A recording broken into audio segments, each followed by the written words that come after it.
throwing shots at the that literally have been watching you since they was girls. And maybe you can't accept that like the girls that was watching you when they was girls are grown women now, and you're grappling with your legacy, your career, your mortality. I don't know what it is, but it looks very evil spirited and it looks very bitter. And I hope you go seek help, and I hope you go get right with whoever you need to get, God, whoever. But I also need you to get off my screen. I need you to get off that damn phone. That's what I need. Family, welcome back to another episode of Look at the Material podcast. I'm your host, BK, and bitch, we have to talk about Nicki.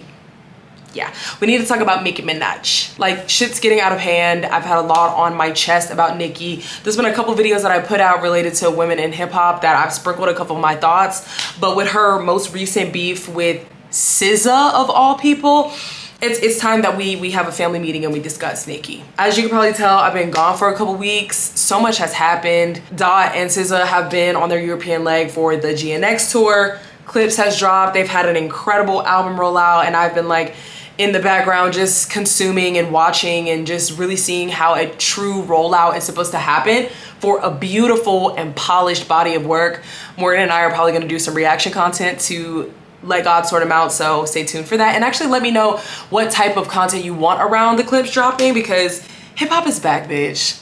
I mean, it never really left, but you know what I mean. In the mainstream, I feel like so much has happened post beef. And I also have another video that I want to do about like Kendrick's impact on hip hop post beef. Like, no, he did not make the clips relevant. No, he did not make Doechii relevant. Or you could say the same thing about Tyler. But he did clear a path, in my view, and kind of cleanse the palate and open up the appetite for boom bap, for traditional rap, for conscious rap, and the like. So if you guys want me to talk about that too, let me know in the comments. I also was gone for a week in Miami for my birthday, turning up. We was in Miami turning up my number 9 type shit. Bitch, I was feeling myself. I was there with my man.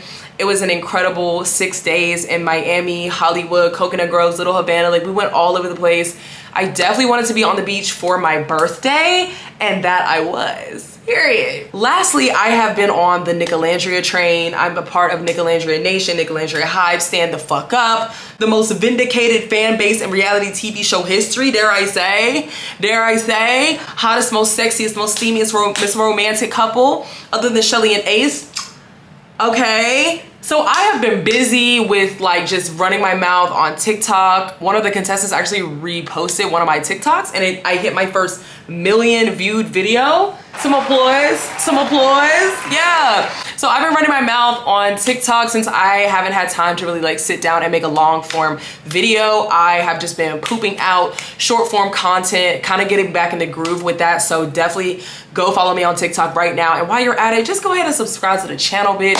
I always say this for last, but really like, you're gonna see why you're going to subscribe. I am not going to let you regret your like, your sub, your comment, nor your share. No, I'm not. So with all that out the way, let's look at the material, y'all.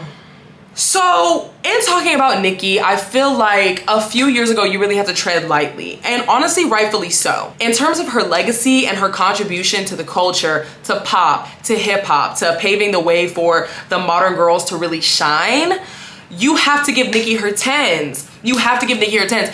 But at this point, she is tarnishing her own legacy. She is putting out harmful, and I think in some cases dangerous behavior. Like, she rewards that from her stands. I feel like her conspiratorial thinking and tweeting, I think her use of AI with cover art, I think her associating with red-pilled incel content creators is a choice. It's a choice, and we're getting to the point where legacy doesn't matter anymore. What you have contributed to the culture, I'm not gonna say does not matter anymore. It is just fading in our memory. You know, I feel like we are super fickle, particularly with our entertainers and celebrities. Very fair weather, you know, we can hate someone one day, we can love someone the other day. Like, we just live in such a reactionary period. But it just gets to the point where you look crazy when you're defending Nicki, because a lot of her behaviors and her opinions and her actions and her antics are inexcusable. It's inappropriate, bad behavior. And at this point, I just want to ignore her. I don't want to see her on my feed. I'm at the point where I'm just like, I'm concerned, and I think she's doing more harm than good. Not only to others, but to herself, her mental health. Now, I'm not a mental health professional. yet. But I just know tweeting paragraphs at imaginary beefs and imaginary people, it can't be healthy. It can't be healthy. And I think outside of her behavior and outside of the antics, I'm really upset as someone who grew up on Nicki Minaj and her work. I, as a former fan, never a Barb. It never gave Barb. But like, as a previous fan of hers, the work, the music, the art is not even reflecting what we know she could be producing right now.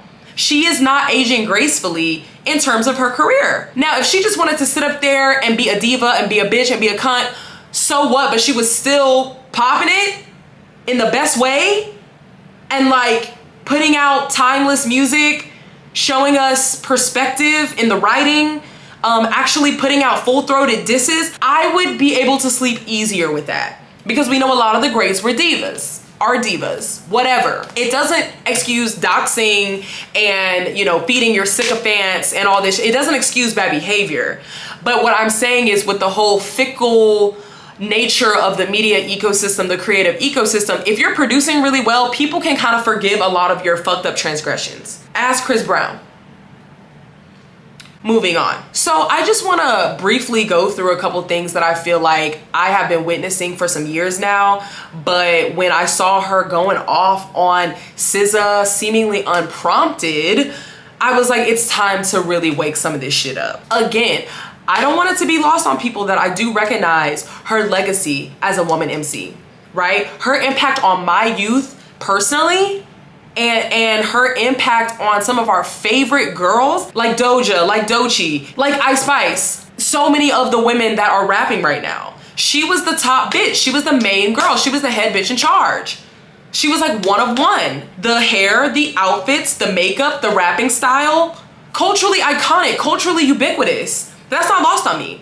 Her creativity, her ambition in the hip hop space, in the pop space. She could give you Bees in the Trap, and she could give you Starships. You know what I mean? She could give you Roman's Revenge, and she could give you Beauty and the Beast. Or Beauty and the Beat. I forgot. It's the one with Justin Bieber. But like something that I feel like would come up particularly a few years ago, and sometimes now with the heavy barbs, like heavy stands, is that people will bring up her accolades when her bad behavior is being brought to the surface. We can recognize who she is and the icon that she is and the legacy she holds, while also critiquing the behavior. We can do both. I think the biggest thing that tarnishes Nicki's legacy in 2025, in the 2020s, in the modern age, is that she is tarnishing her own legacy with beefs, with stan culture, and with being chronically online. Honestly, sometimes I'd be like, somebody come take the phone. Baby, put the phone down. Fragment foot, bitch. At this point, we can call it what it is. Barbs are a public health emergency. They are a public health crisis. They are a threat to the social order that we have agreed upon with each other. I'm talking about the doxing, the harassment, the parasociality, like thinking you really know Nicki, bullying people, accounts big and small. Like the links that I've seen y'all go to defend Nicki is sick. It's out of touch with reality most times. And the thing about it is, I'm not for one going to, you know, fully put a celebrity's fan base, their behavior onto the celebrity. But at a certain point, when you see that they are reinforcing your twisted worldview and y'all are just mirroring each other at that point and you're feeding this sycophants, you're not telling them, calm down, don't dox people, don't harass people. Don't do dangerous and violent and honestly freakish behavior. It makes y'all look crazy. It makes me look crazy as a brand. Brands don't want to touch you with a 10-foot pole because of this shit. It's ridiculous. And I think also, to speak on the beefing with every major female act, like a Cardi, a Megan, an Ice Spice, a Lotto, a JT, the list goes on. And the behaviors, like the rationale for that ranges from hopping on a song with someone that you don't like, to a tweet that you misinterpreted, to anything in between. Some figments of your imagination sometimes, or figments of the Barb's imagination sometimes. And now your latest victim is fucking SZA? Stepping out of the genre, you can't even put down a full-throated diss track that's actually good and well written and doesn't sound like you did it in a manic state. But instead, you want to step outside of all of that, step outside of your genre, and quite frankly, your weight class in 2025, and you want to come for SZA? Nobody's saying SZA is a saint or that any of these people are saints. We're talking about the millionaire class. We're talking about celebrities, for God's sake. But the way that SZA typically moves online and as like a brand, a celebrity, an individual, it's basically non-confrontational. She'll throw a little shade here and there, little jokey jokes here and there, but like, please, when have you ever known her to be like dragging folks up and down the TL, beefing, doing all this messy, crazy shit? You don't see that. So why are you trying to pop it with her? And in regards to Beef, I will never let y'all forget Bigfoot. I will never ever let Nicki Minaj forget she put out the bullshit track that is Bigfoot. Talking about reindeer games, whispering, a cappella, talking about a girl's dead mom. We know that all's fair in love and war, and that in terms of rap beef specifically, it has a unique angle of being guttural and vitriolic and crossing the line, and there are no boundaries or whatever. But damn, bitch. Not only was that low, it's like at least make the song good if you gonna go low, ho. Like, you know, if you read a bitch nasty, like how Phaedra read Kenya, talking about, you know, sperm and cups and medium pizzas, it better be a damn good read. It better be a damn generational read. Same goes for this. And that's not what you gave. And as a result of you being wrapped up in beef, and when you get pissed off, you go for days and days and days to the point where we don't even know what you're talking about, who you're talking about. We get this now infamous Instagram live where she's like tweaking out about Megan. She's not even in frame. I fucking dare you, bitch. And I know you listening right now, you fragment foot bitch. Bullet fragment foot bitch. Bullet fragment bitch. She a bullet fragment bitch. Now listen here, ho. Get up on your good foot. Bitch, I said get up on your good foot, not your bad foot. Fuck was that? A diss or piss? Said it was hiss, I said piss. My fans called it piss. Yo nigga, bitch.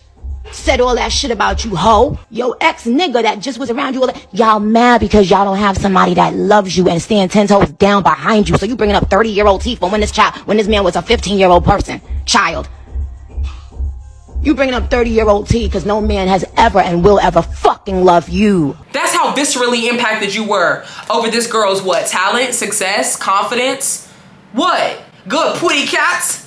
What? And connected to that, you want to hop on Queen Radio. But what I'm saying is, listen, Mizza, okay? Listen, Mizza, okay? Find you somebody to motherfucking play with, Mizza. Les Miserables, bitch. I said find you some motherfucking else body to play with, bitch. You already played with your own hoe and we seen how that went, bitch. And you know I don't, surgery shame or body shame. You know I don't even do that. But bitch, I don't know if you fat, obese, chubby, or skinny. You see, and so now I got to call Dr. Now to make me figure out what the fuck has been going on here. You want to feed your delusions. You want your stands to create this feedback loop for you that just reinforces your twisted worldview and your fake beefs with these people. It's sick and it's unbecoming of a queen. Since you want to call yourself that, you're not acting like a supreme. You're not even acting like a true diva. It's weird. And speaking on the whole IG Live Queen Radio universe, where you're live streaming your damn unfiltered thoughts that are potentially impacted by certain substances, you want to tweet out conspiracy theories in a misinformation era where perception precedes truth, where narratives are the only thing that people believe in and they don't care to fact check. You want to throw out conspiracy theories in the Lord's year of 2025, in the year of AI, where people have to say, is that real? Is that not real? You want to tweet out a bunch of allegedlys. You want to tweet out conspiracies about Rock Nation and Elon Musk, conspiring against you. Like, obviously there are industry games. There are strings. There's a machine, people play the industry games, the corporate games. Like, we all know that is there, that is present. Speak to the millions of small artists that, don't have the means to get signed by a label or have to do all the social media shit. But like, we understand that the industry does what the industry does, but it is unprofessional and unbecoming of you to tweet novels trying to get us to connect the dots about some unrelated shit, bitch. And then speaking to the conspiracy theories, I think a lot of people don't view Torygate as a conspiracy theory, but it is. It's a conspiracy theory that she was never shot, even though she showed us her x-rays, even though it's been confirmed. You want to pull at these little threads that actually lead to nowhere, and it feeds, you're a major fucking voice feeding into people's conspiracy theories that end up harming and dehumanizing another black woman. You're siding with Tory supporters, calling her fragment foot bitch and Bigfoot, but you never got shot. Contradicting your damn self. Aligning yourself with people like Aiden Ross, or even Drake for that matter. Aligning yourself with the people who have been a big part of cultivating some of the largest red pill incel communities online currently in the streaming community. Asking Aiden, how do you get on Kick? Nicki, I just want to say it's a pleasure to finally connect and talk to you. I'm a big fan. You know what I'm saying? I know you get this a lot, but yeah. It's nice to meet you. Nice to meet you as well, Nicki. Which, you know, I'm sure at this point is a platform that has way fewer terms of service restrictions. And it's a lot of fucked up, weird, creepy pedo shit that be going on that platform. And on the other end, you know, whatever this was last year, a year and a half ago, shaking ass on live with Kai Cenat, knowing that majority of his fans be minors. It's strange, the people that you are aligning yourself with. And you're also a part of the cowardly legion of celebrities that want to bow down to AI and say fuck you to creatives and creativity as a whole by using AI cover art and shit like that. It looks a fucking mess.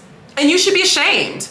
Lastly, I want to get to music, performance quality, the fact that it's no longer at a standard that we know to be synonymous with Nicki Minaj and the art that she's put out in the past. I just feel like the boom of her career is just starting to go so far back in the rearview mirror. As I said to start the video, we're never going to deny or diminish or downplay the impact or even the outside factors that might have inhibited some of her early success. But you can't tell me you're listening to these singles and these projects, these highly anticipated projects like Pink Friday 2, and say that we are getting good quality music or timely music. You can't say that. You can't look at some of these clips of her performing and lip syncing to All Hell, and then when she finally wants to speak into the mic, she's off tune, off beat, out of breath.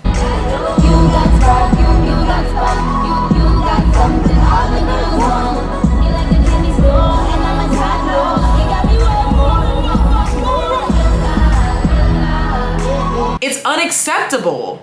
So for you to be popping it and talking your shit and talking about check the numbers and I'm the queen, I'm the icon, you sure aren't handling yourself as such. We can see with our two eyes. We're looking at the material, bitch. And these like reheated nachos, these fucking remakes of old songs that you know are just gonna go viral on TikTok versus maturing with age, maturing with your oldest fans, some of your oldest fans. Like, I understand wanting to be relevant and I understand wanting to appeal to the youth, but attaching yourself to that kid-like image, like your old shit with Tekashi 6ix9ine, that was like very kid-inspired despite what he was accused of. Instead of maturing with age, maturing with your fan base, giving us a bit of life perspective, you're now married with a child. You don't have any more perspective to give us as a 40-something-year-old woman that wants to preserve her legacy and her name?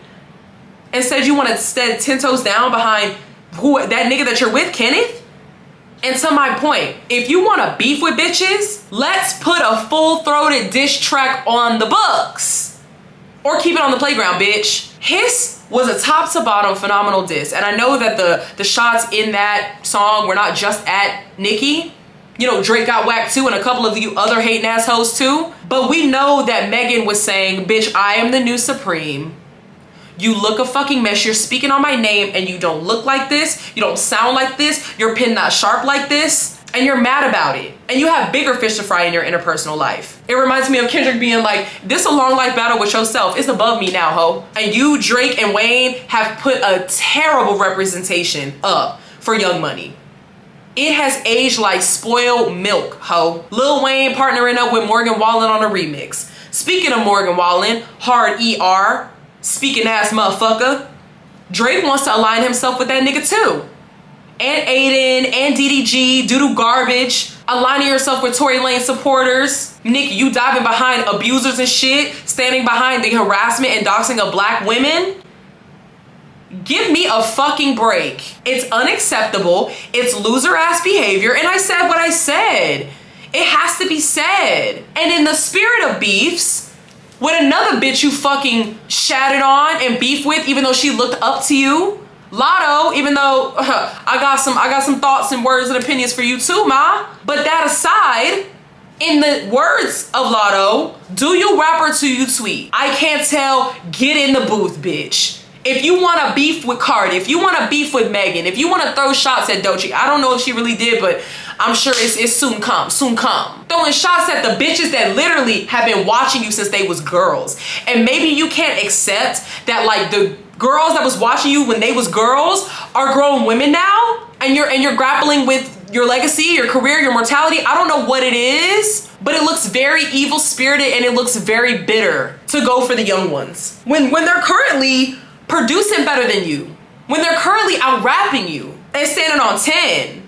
I don't even know really the root of the whole Lotto and Ice Spice beef, and it was probably petty in general, but it was great for the sport for them to go at it and for Lotto to really up her pen. So again, in the words of Lotto, do you rap or do you tweet? Cause I can't tell. Get in the booth, bitch, if you want to beef, but stay offline. You tweet like Trump, talk about the Democrats conspired against me and my cousin's balls or whatever. Don't piss me off. Don't fucking piss me off. You talking about SZA releasing Lana as a deluxe, which is a whole other album, which, look, and if I said you're not wrong, then what? Lana could have been released as a separate album and not a deluxe. But everybody has to play the games in the industry, no? Because you're putting out 3 different deluxes, 2 different deluxes for Pink Friday 2. You be putting out bundles and shit and trying to get people to buy them ugly ass motherfucking shoes. We all gotta play the game when it's 3 big corporations that own all this shit in terms of the music industry. When it's bots, when it's AI, when it's stream farms, when it's behind the back of the curtain deals and politics and shit. We saw what happened with Clips and Def Jam. We're seeing what's happened with this fuck ass lawsuit that Aubrey cooked up, taking hip hop to court, trying to censor hip hop. As the Clips mentioned on their fucking press tour, hip hop is one of the only sacred black spaces where you can really speak your mind, speak your truth. And under an authoritarian regime that's snatching our freedoms up day by day, particularly walking all over our First Amendment rights, you're associated with a nigga that's taking hip hop to court. And you want to sit up here and do your antics and honestly give hip hop a bad name, giving a level of unseriousness that doesn't have to exist there just because you don't want to grow up. It's unacceptable and it needs to be called out. You could be feeding your fans and even some of us casuals great music to enjoy and to cherish, particularly as some of our greats from the blog era are getting older and starting families and moving on. But you're not. You got the young talent that is surpassing you because you're not feeding into your craft. As the Clips has shown, and I keep bringing them up, just because you get older doesn't mean your craft has to suffer. Same with Kendrick. He's sounding so good right now at 38. He was sounding incredible on Overly Dedicated and Good Kid, Mad City, but you can tell he has perspective. His pen has sharpened, has gotten better with age and perspective and maturation. Same with the Clips. That's why Let God Sort Him Out is such a phenomenal piece of work. And Pharrell produced that whole thing and he blew that shit out the water. Age doesn't have to do nothing with it. You see Beyonce right now. And even though Rihanna is not dropping traditional albums, she's doing the Smurf shit. She's doing the hubby, wife, mom shit. And with Fenty and with Savage Fenty and, you know, maneuvering in ways in Fenty Beauty and all this. There's so many different avenues for you, but you want to sit up on the phone with fucking Aiden Ross, a bitch ass nigga that sniffed the seat of Andrew Tate and dick ride and dick suck any nigga right in front of him, including Donald Trump. You want to get on the phone with him and say, yeah, so what's that kick money about? Because you want to be able to get on a platform and not have to be held to any terms of service, to any standards, which is separate from censorship, mind you. It's just like behave yourself like an adult with children. You don't want that accountability. You don't want that. You want to be infantilized. You want to, just like Drake, bury yourself with the new generation, younger Gen Z and Gen Alpha even. cater to them and their fickle ass needs and trendy ass needs as they're like, you know, growing up. You're feeding them bullshit. And so from your legacy when I was coming up and when you was coming up, to tarnishing your legacy with beefs, stan wars, being chronically online, to feeding into conspiracies and AI and this red pill, harmful, misogynistic streaming community, all the way to you dropping the ball when it comes to your pen and your craft, I'm over you. I'm so done. I'm so cool. I've seen enough. And it's so sad that you had to end your legacy like this. But at this point, your behavior is more harmful than it is helpful. And I hope you go seek help, and I hope you go get right with whoever you need to get, God, whoever. But I also need you to get off my screen. I need you to get off that damn phone. That's what I need. That's all I have to say, family. Again, make sure you like, share, comment, and subscribe. I'm definitely itching to hear what you guys think about this. I knew it wasn't gonna be long today, but I wanted to just get my feet back wet and doing some like long form content. If you stayed this long, I love you so much. Thank y'all so much for the support. Your comments mean everything to me. Make sure you follow me on TikTok. I'm doing crazy Love Island shit right now, and we still got the reunion coming up next month, so definitely don't wanna miss out on that. Make sure you like, share, comment, and subscribe, and I'll see you on the next video. Mwah!